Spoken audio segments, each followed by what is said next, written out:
नमस्कार, हिल quest news channel में आपका स्वागत है। मैं शिल्पा शर्मा हाजिर हूं आज के समाचारों के साथ। तो चलिए शुरू करते हैं आज के मुख्य समाचार। बल में बोले मुख्यमंत्री जयराम ठाकुर, मेरे दिल्ली जाने से कुछ लोगों को होती है दिक्कत। मुख्यमंत्री जयराम ठाकुर ने कहा कि मेरे दिल्ली जाने से कुछ लोगों को बहुत दिक्कत होती है, तो कुछ लोग ज़्यादा ही उम्मीदें पा लेते हैं। सत्ता में 3 महीने बीतने के बाद से ही कई लोगों ने ऐसी उम्मीदें पालना शुरू कर दी थी, लेकिन ऐसे लोगों की उम्मीद कभी पूरी नहीं होगी। उन्होंने कहा कि वे प्रदेश के काम के लिए दिल्ली जाते हैं, 4 साल से जा रहे हैं और आगे भी जाते रहेंगे। मुख्यमंत्री जयराम ठाकुर ने सोमवार को मंडी जिला के बल विधानसभा क्षेत्र के तहत गागल व रिवालसर में जनसभाओं को संबोधित करते हुए ये बात कही। उन्होंने कहा कि बल में एयरपोर्ट का रास्ता लगभग साफ हो चुका है। कुछ ही समय में लिडाल सर्वे की रिपोर्ट आ जाएगी। जो लोग उजड़ेंगे सरकार उन्हें दूसरी जगह पर बसाएगी। वहीं सोमवार को मुख्यमंत्री जयराम ठाकुर ने जहां 291 करोड़ रुपए की योजनाओं के उद्घाटन शिलान्यास किए। मनाली के बरुआ गांव में नाले में आई बाढ़ से घरों में घुसा मलबा, सेब के बगीचे भी तबाह। मनाली के अंतर्गत बरुआ गांव में मंगलवार सुबह नाले में बाढ़ आने से बादल फटने जैसे हालात बन गए। घटना में लाखों का नुकसान होने की सूचना है। बादल फटने से गांव के एक नाले में अचानक बाढ़ आ गई, जिसके चलते मलबा गांव तक पहुंच गया। इससे सेब के बगीचों सहित स्थानीय लोगों को काफी नुकसान हुआ है। कई घरों में मलबा घुस गया है। एसडीएम मनाली डॉक्टर सुरेंद्र ने बताया कि नुकसान का आकलन किया जा रहा है। रावी में गिरी कार, दंपत्ति की मौत। चंबा भरमौर एनएच पर पहाड़ी से गाड़ी पर गाय गिरने से पेश आया हादसा। चंबा भरमौर एनएच पर सोमवार दोपहर बाद एक कार रावी में गिरने से पति पत्नी की मौत हो गई। पुलिस ने नदी से पति के शव को बरामद कर लिया, जबकि महिला की तलाश जारी है। शव का भरमौर अस्पताल में पोस्टमार्टम करवाया जा रहा है। रहेला गांव के पवन कुमार पुत्र नेत्र सिंह अपनी पत्नी अनीता देवी संग चंबा से वापस घर लौट रहे थे कि ढकोक के पास अचानक ऊपर पहाड़ी से गाय के कारण बनोट पर गिरने से पवन कुमार हड़बड़ा गए। इसी हड़बड़ाहट में कार अनियंत्रित होकर खाई में लुढ़ककर नीचे रावी नदी में जा गिरी। कार को रावी नदी में गिरता देख मौके पर पहुंचे लोगों ने तुरंत पुलिस व दमकल विभाग को सूचित किया। सूचना पाते ही भरमौर पुलिस थाना के एडिशनल एसएचओ रविंदर कुमार की अगुवाई में एएसआई भूप सिंह व मुख्य आरक्षी उमेश, दिनेश व आशीष सहित दमकल विभाग की टीम ने घटनास्थल पर पहुंचकर राहत व बचाव कार्य आरंभ कर दिया। इसी बीच पुलिस ने पवन कुमार का शव रावी से बरामद कर लिया, लेकिन अनीता देवी का कोई सुराग नहीं लग पाया। माना जा रहा है कि अनीता देवी के नदी के तेज बहाव में बह गई है। पुलिस ने इस घटना को लेकर सीआरपीसी की धारा 174 के तहत कार्रवाई शुरू कर दी है। डीएसपी हेडक्वार्टर चंबा अभिमन्यु वर्मा ने घटना की पुष्टि की है।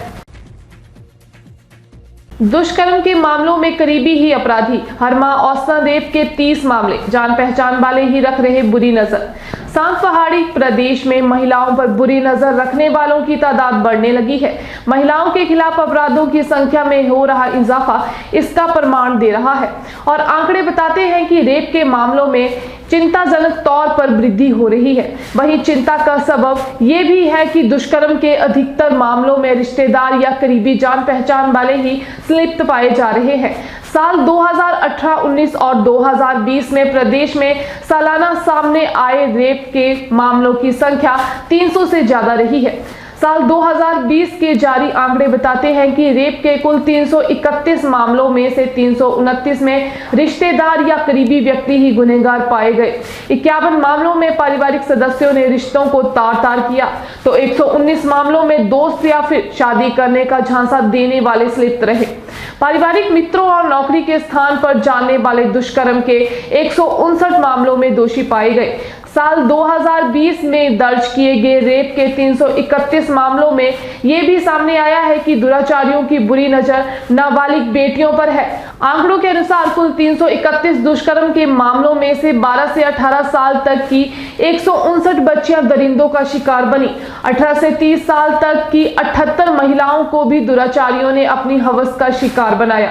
2020 में 12 साल तक की बच्चियों से रेप के 28 मामले दर्ज किए गए, तो 12 से 16 साल तक की उम्र की 91 तथा 16 से 18 आयु वर्ग की 78 लड़कियों से दुराचार के मामले सामने आए हैं। 30 से 45 साल की 53 महिलाएं रेप का शिकार हुई, तो 45 साल से अधिक की 4 महिलाओं को भी दरिंदों ने नहीं बख्शा। श्रीनगर में बड़े आतंकी हमले की साजिश नाकाम, हवाई अड्डे के पास शक्तिशाली विस्फोटक बरामद। मध्य कश्मीर के बड़गांव जिले में श्रीनगर हवाई अड्डे के समीप हुमहामा इलाके में मंगलवार को उस समय बड़ी दुर्घटना टल गई जब सुरक्षा बलों ने आतंकवादियों द्वारा सड़क पर रखे गए शक्तिशाली विस्फोटक बरामद कर उसे निष्क्रिय कर दिया। आधिकारिक सूत्रों ने बताया कि देर रात करीब 1 बजे नियमित गश्त के दौरान सुरक्षा बलों को हवाई अड्डे के उच्च सुरक्षा वाले गोगू गली इलाके में सड़क पर एक थैला पड़ा मिला। इसके बाद इलाके को सील कर बम निरोधक दस्ते को सूचित किया गया। मौके पर पहुंचे बम निरोधक दस्ते ने थैले में रखा करीब 6 किलोग्राम वजन विस्फोटक को निकाला और बिना किसी नुकसान के उसे निष्क्रिय कर दिया।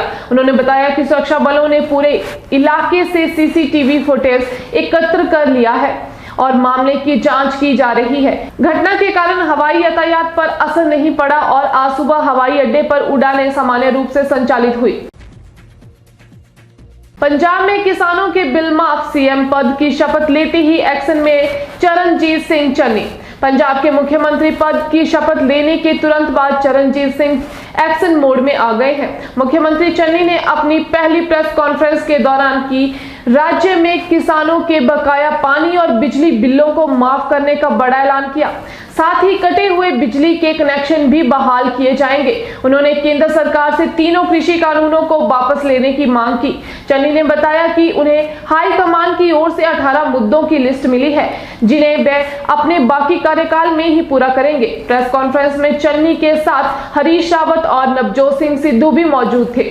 चन्नी ने अपनी बात की शुरुआत ही किसानों से की और कहा कि उनकी सरकार गरीबों की सरकार है और ये किसानों के साथ है। किसान डूबा तो देश डूबेगा, किसान पर मैं कोई आंच नहीं आने दूंगा। उन्होंने कहा कि पंजाब सरकार किसानों के संघर्ष में उनके साथ खड़ी होगी और राज्य में किसान को कमजोर नहीं होने दिया जाएगा। तो मैं शिल्पा शर्मा आपसे विदा लेती हूं। धन्यवाद। देखते रहिए hill quest news channel. Like share subscribe करना ना भूलें।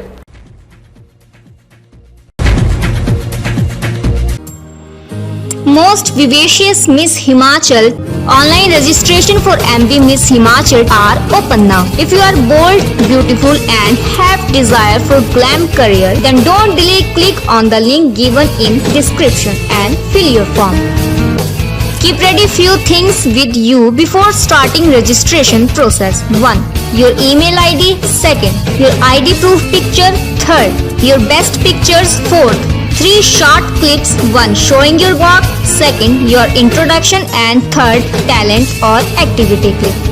Do deposit 200 rupees as registration fee. You can deposit it in bank and attach pay in receipts in the form, or can make Paytm or Google Pay for the bank details is in description of the video. Fill the online registration form. The beautiful crown is waiting for you.